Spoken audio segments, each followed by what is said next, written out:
Assalamualaikum warahmatullahi taala wabarakatuh. Hari ini saya ingin berkongsikan tentang sebuah kisah di mana kami telah menjalankan aktiviti paranormal di sebuah rumah terbiar yang ditinggalkan kira-kira 10 ke 15 tahun lah. Sebab rumah tu kalau nak diikutkan daripada saya kecil, saya memang suka main basikal kat kawasan tu lah. Masa tu saya berumur lingkungan 10 tahun, macam tu saya main basikal di kawasan situ. Pada awalnya kita orang tim kami ingin membuat paranormal di kawasan lain, tapi disebabkan kawasan yang kami pilih tu ada sedikit kekacauan di sana. Maksudnya dia orang nak tengah renovate tempat tu lah. Jadi kita orang membatalkan untuk buat kat situ. Jadi saya pun cadangkan untuk buat dekat rumah banglo yang lama ditinggalkan ni lah. Saya tahu memang tak ramai orang tahu tempat tu. Tempat tu pun agak bersemak samun untuk orang nampak lah. Kira rumah tu macam tersembunyi lah. Dia agak jauh ke dalam sikit. Sebenarnya rumah tu dalam kawasan aman je, tapi disebabkan semak samun yang ada dekat depan kawasan rumah tu, jadi orang sukar untuk melihat kawasan rumah tu. Okey, pada satu masa ni kami dah decide untuk buat paranormal dekat rumah tu. Jadi sebelum kami memulakan aktiviti dekat rumah tu, kami dah pun masuk ke tempat tu. Kiranya kita orang pergi dulu pada hari yang sama, kita buat paranormal, tapi kita orang pergi siang hari. Dalam petang, anggaran pukul 4 ke 5 petang macam tu kita orang pergi. Tujuan kita orang pergi ke sana pada siang hari tu untuk kita orang pastikan kawasan tu selamat tak untuk kita masuk. Mana tahu ada sarang ular ke kan, yang kita tak tahu. Sebab rumah tu memang tak ada orang masuk. Senang cerita, kawasan tu memang orang pun tak tahu, tak ramai orang tahu. Jadi saya bertiga dengan kawan saya, dengan sahabat-sahabat saya lah, pergi ke rumah tu pada siang hari untuk buat tinjauan.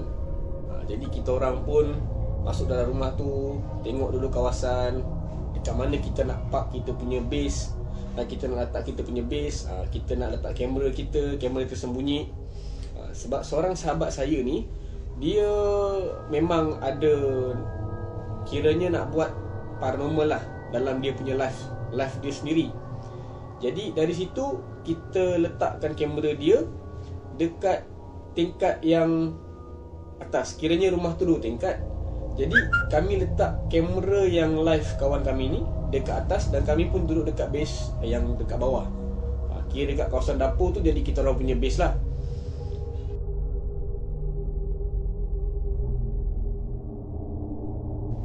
Kemudian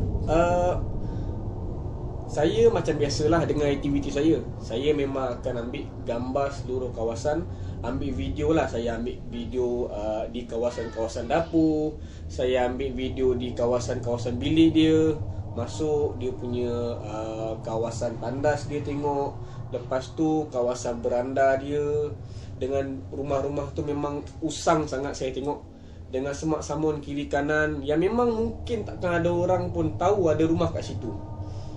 Okey, misteri dia berlaku pada waktu malam. Sebab jalan tu ada seorang pakcik ni saya jumpa. Masa tu kami on the way nak pergi buat paranormal lah malam tu. Kebetulan terserempak dengan pakcik tu. Pakcik tu naik kereta, kami jalan kaki je. Sebab kami takut kalau kami parking berdekatan dengan kawasan tu, takut kereta kami hilang ataupun apa-apa barang lah. Sebab parking kereta dekat tempat tepi jalan tu bahaya. Jadi kami parking tempat yang selamat sikit, jauh sikit lah, kiranya dekat kawasan orang lalu lalang lah, dekat. Jadi sewaktu kami berjalan masuk ke kawasan paranormal tu, ke tempat rumah banglo tu, kami terserempak dengan seorang pakcik ni. Pakcik tu pun tanya kita orang. Dia tanya kita orang, adik, buat apa jalan-jalan malam-malam ni? Kita orang pun ceritakanlah tujuan sebenar kita orang, apa yang kita orang datang. Kita orang tunjuk kita orang bawa kamera, kita orang bawa ring light, kita orang bawa barang-barang prop untuk shoot paranormal. Jadi pakcik tu pun bagi tahulah, hati-hati, kawasan ni memang keras. Sebab pernah ada orang kena ganggu dekat jalan tu.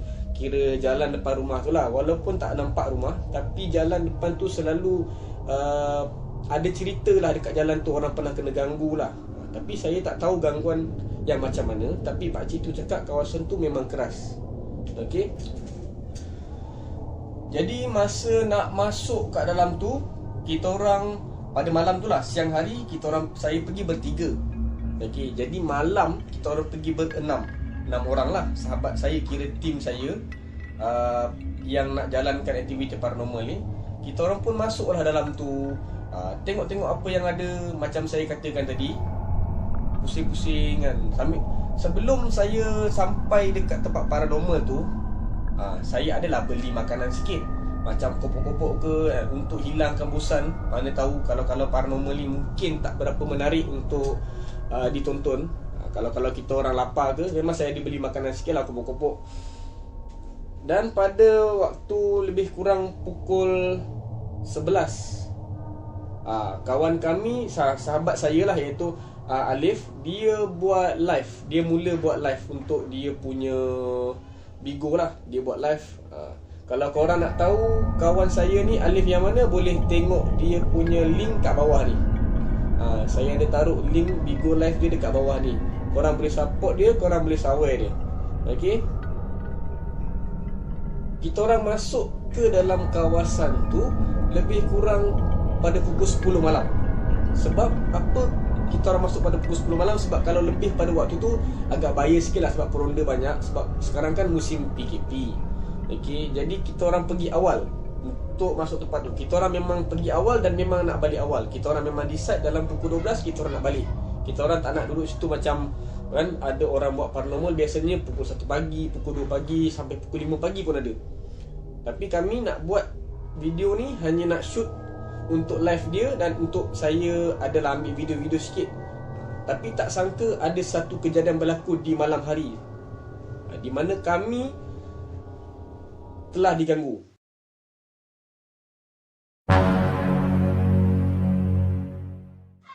Ada seorang kawan saya ni, nama dia Irfan. Okey.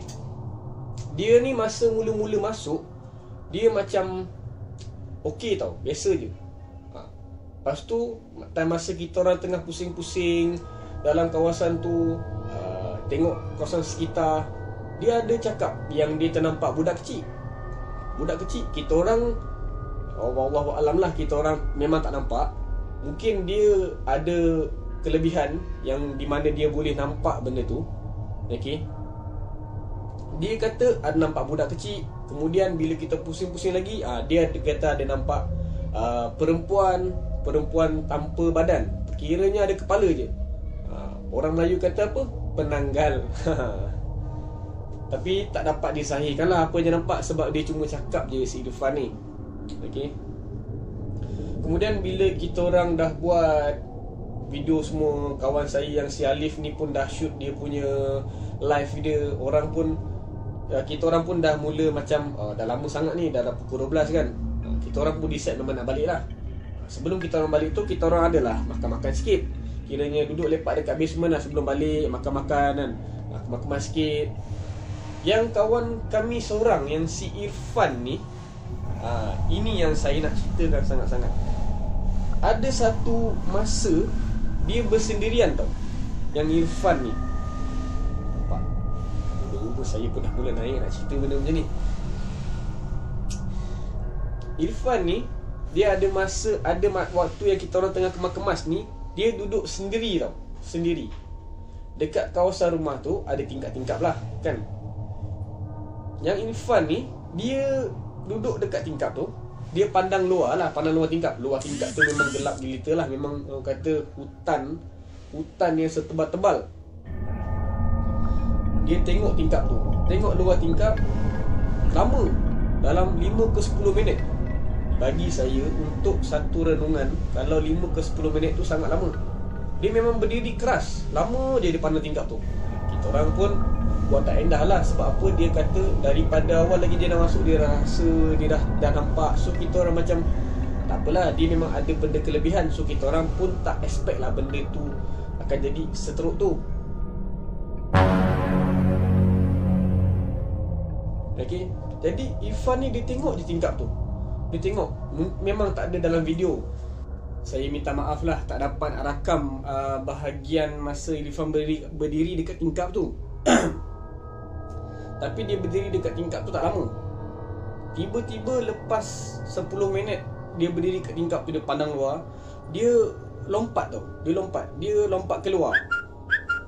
Dia bukan lompat keluar, dia hanya lompat mencangkung dekat kawasan bingkai tingkap tu.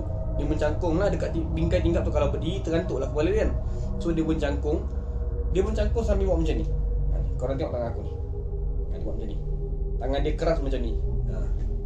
Meremang bila ceritakan benda ni. Dalam masa yang sama, sahabat saya ni, nama dia Syukur lah, dia pun boleh ada rasa benda-benda macam ni. Dia pun ada kelebihan juga. Dia cakap dekat kita orang bahawa ada sesuatu yang dah masuk dekat dalam tubuh badan Irfan ni. Sebab tu dia macam tu. Dalam tak lama lepas tu, kita orang dah memang kelang kabut gila. Memang nak bawa Irfan, nak turun, nak tarik dia turun. Dia secara tiba-tiba lompat keluar daripada rumah tu. Dia lompat keluar, dia mencangkung kat bawah pula, berdepan dengan tingkap yang dia tengok tu. Jadi kita orang pun kelang kabut lah. Irfan pergi mana? Irfan pergi mana? Jadi saya dengan seorang lagi sahabat saya ni, tu Fudal nama dia. Kiranya kita orang punya tim juga. Saya dengan Fudal ni berdua bergegas lari keluar pintu tu untuk dapatkan Irfan. Kiranya pintu dia agak jauh sikit daripada tingkap tu. Katakan kita orang nak keluar lompat ikut tingkap macam Irfan juga kan. Jadi kita orang pun pilih pintu. Kita orang keluar lari pusing ikut pintu tu, keluar nampak Irfan masih lagi cangkung dekat depan tu. Memang kita orang ingat dia dah lari hilang lah. Masa tu dapat tarik nafas lega sikit lah sebab masih nampak Irfan kan. Sebab Irfan tak jauh pada tempat tu. Yang kawan saya si Fudal ni, memang nasib dia untung lah dengan pakai handphone iPhone 12 Pro Max dia. Kamera memang cantik lah. Dia je yang sempat rakam video ni. Masa lepas kita orang lari keluar pintu tu, dia terus shoot benda tu, dia terus rakam benda tu. Saya memang tak sempat nak shoot lah sebab panik kan. Benda tu gila ke, boleh ke, sempat ke kita nak pegang handphone time macam tu. Mungkin Fudal ni dia lain sikit, dia sempat lah nak ambil rakam. Jadi korang tengok sendiri lah video tu. Korang tengok sendiri video tu. Nanti kejap lagi aku sambung cerita balik. Sekejap lah. Aku tak mandi wajib.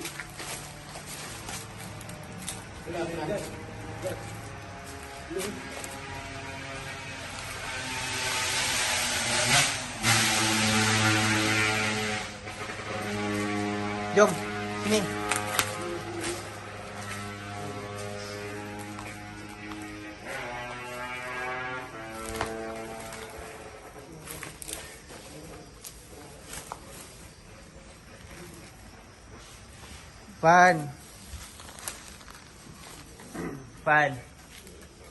Fan, lawan dia Fan.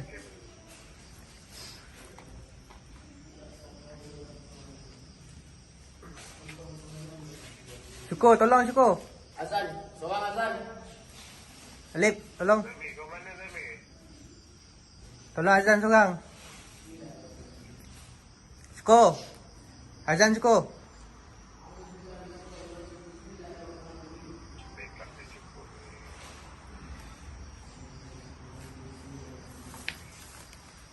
Alhamdulillahirabbil arrahmanirrahim maliki yaumiddin iyyaka na'budu wa iyyaka nasta'in ihdinas siratal mustaqim siratal ladzina an'amta 'alaihim ghairil maghdubi 'alaihim waladdallin. La ilaha illallah, la ilaha illallah, la ilaha illallah, la ilaha illallah, la ilaha illallah. Ila innas min syarril waswasil khannas allazi yuwaswisu fi sudurin nas minal jinnati wan nas. Allahu akbar. Irfan ni dia dah macam masuk dalam dunia dia tau. Kalau korang tengok dalam video tu kan, kawan kita orang ni, si Syukur ni adalah kelebihan dia sikit. Jadi dia boleh lah sedikit sebanyak nak cuba buang benda tu daripada badan Irfan. Kita orang memang pergi tu, memang kita orang tak planning pun nak bawa ustaz ke, apa ke, kita orang tak jangka pun. Sepatutnya memang kena buat macam tu, memang kena ada. Saya memang ada standby nombor telefon ustaz kalau ada apa-apa berlaku sekiranya, kan. Saya memang ada standby. Dan cuma tak bawa je lah sebab PKP kan. Ustaz tu pun takut nak keluar kalau kita bawa. Jadi kita yang pergi, kita saja yang pergi, tim saya saja yang pergi. Jadi kebetulan dan nasib baik sih, syukur ni memang ada kelebihan lah. Kalau korang tengok dalam video tu, dia ada sedikit kelebihan untuk buang benda tu. Lama jugalah kita orang melayan benda tu, dalam 20 minit macam tu lah. Saya memang tak ada dalam video sebab masa tu saya tengah pegang lighting untuk live Bigo tu, supaya kawasan tu terang. Sebab kalau gelap bahaya. Jadi saya terang, saya jaga kawasan tu.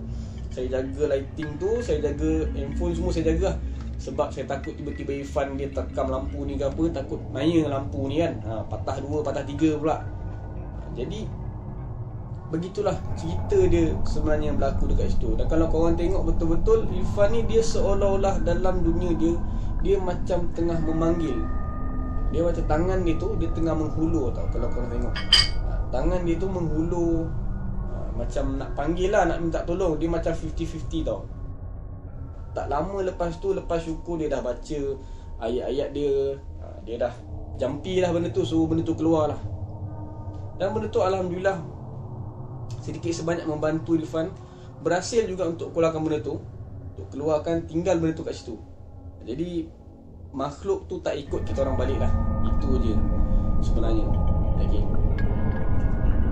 Dan lepas tu kita orang pun dah selesai, semua dah tarik nafas lega, dah alhamdulillah. Jadi buat keputusan untuk cepat-cepat terus balik je.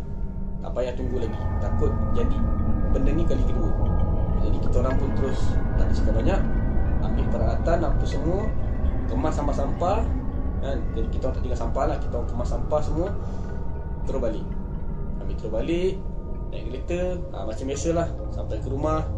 Kemudian barulah saya decide untuk shoot video ni. Sebenarnya saya tak planning pun sebenarnya untuk shoot video buat macam ni. Disebabkan terjadinya perkara macam ni, jadi saya rasa saya nak cuba benda baru. Saya nak cuba ceritakan benda ni sendiri. Berdasarkan dengan video-video apa yang korang tengok, korang boleh nilai sendiri benda tu sahih ke tak sahih. Aku cerita sekarang ni bukan berlakon. Ini bukan sebuah lakonan. Benda ni memang berlaku real depan mata. Okay, dalam live Muhammad Alif Zamel tu pun ada. Dalam live dia tu pecah rekod tau malam tu. 500 ke 600 orang boleh tengok live dia. Selalu dalam live dia 200 something lah boleh tengok. Ya, hari tu malam tu memang pecah rekod live dia boleh tengok. Lebih kurang 5 ke 600 orang. So ramai yang tengok benda tu. So kalau korang tak percaya, korang boleh masuk lah Bigo live dia. Korang boleh tanyalah siapa-siapa yang pernah follow dia ke, admin dia ke. Kau boleh tanyalah. Kau boleh pergi kat situ, kau boleh tengok. Okay. Jadi untuk tidak membuang masa, saya ingin mengakhiri lah penceritaan saya ni. Semoga memberi manfaat kepada kepada sesiapa saja yang suka melakukan aktiviti paranormal ni. Sesiapa yang menggemari aktiviti paranormal ni, tak lupa juga kepada sesiapa yang berminat pergi hiking ke, pergi kawasan-kawasan pedalaman lah katanya, katakan panjat gunung, panjat bukit, minta tolonglah hati-hati ke, bagi salam ke, ataupun bacalah ayat-ayat sebelum korang nak masuk ke tempat-tempat macam tu. Okey, itu pesanan daripada saya lah. Dan satu lagi, dalam pada kita bergelak ketawa ni, kita kena ingat, bukan kita aja yang ada dekat dalam muka bumi ni. Ada lagi makhluk-makhluk lain yang kita sendiri tak boleh nampak, yang ada dekat atas muka bumi ni. Bukan saja kita kena jaga daripada makhluk yang tak boleh nampak. Makhluk yang kita boleh nampak pun kita kena jaga. Contohnya bukan manusia lah, binatang. Contohnya haiwan lah, macam kucing. Kita kena jaga, kita kena sayang dia. Jangan kita bully dia. Kalau makhluk-makhluk halus, kita kena jauhi dia. Jangan kita mulut celupar, jangan mengumpat, jangan cerita, jangan takbur dan sebagainya. Okay. Jadi itu saja untuk video kali ni. So terima kasih sangat-sangat kepada semua yang menonton video saya ni. Walaupun tak seberapa, lighting pun tak seberapa, meja pun tak seberapa kan, background pun tak seberapa, tapi saya amat-amat berterima kasih kepada semua yang telah menonton video saya ni. InsyaAllah next project kami akan buat paranormal lagi. Kami akan pergi ke sebuah bangunan pula. Itu next project lah. Saya bagi hint je sebuah bangunan, tapi tak dipastikan lagi boleh masuk ke tak. InsyaAllah kalau ada rezeki kami akan pergi sana dan buat lagi aktiviti paranormal ni. Okay, so itu saja daripada saya. Terima kasih dan Assalamualaikum warahmatullahi taala wabarakatuh.